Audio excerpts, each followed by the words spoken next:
Welcome back to Historical Tahlequah. We're looking at a picture of Miss Essa Gladney, the third librarian from 1923 to 1975. Robin, will you read the lines from a letter that she wrote for the time capsule? She says here, when I began here as librarian, I was young in years and very young in experience. The library had been in charge of a very dear old gentleman who had absolutely no knowledge of the management of a library. And she was referring to the Reverend Joseph Franklin Thompson. And we're now going to look at some of the library details. We're standing in front of the original foyer doors to the central reading room. They're enclosed with panels in the interior of the door, and they feature wonderful inverted fish scale lights or glass over the foyer doors in the transom. And then we'll look at the skylight immediately following this portion of getting a good look at the foyer doors.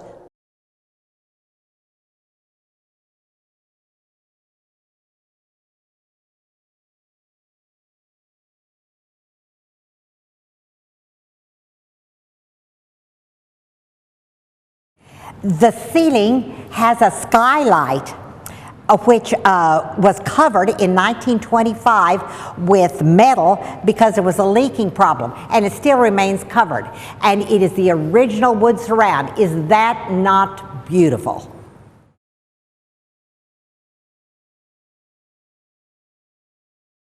The reading room is surrounded by regularly placed pilasters topped with capitals. And on either side of the foyer are doors to wonderful cloakrooms. And on either side of the circulation desk, which we will look at, there are matching doors which went into small rooms that were used for reading or shelving of volumes of books. The original doors to the cloakrooms and the shelving book rooms always had transoms over them for ventilation. And this is a beautiful picture of those original transoms, which were over all four of the doors. Robin and I are standing in the recessed area in the main reading room, which once held the circulation desk.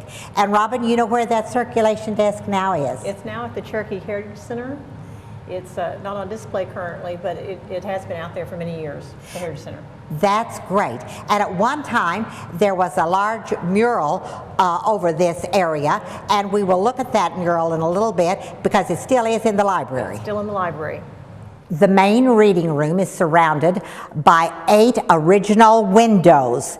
These windows are casement windows with divided transoms. The window transoms are divided into 3 sets of lights or panes, and these panes are divided into 8 triangular patterns. Many of these windows have the original wavy glass, and you will notice that the casement portion is a solid glass over which there are 6 panels or lights. The mural was installed over the arch in the original reading room recess for the circulation desk right after World War I. And it features the Goddess of Liberty and 2 Native American soldiers, as well as words that name some of the significant battles in World War I. And Robin, you can tell us something about the artist. The artist's name was David Steen, and he was from Tulsa. How neat. We're now going to a commercial break, and then we'll feature the outside of the building. Stay with us.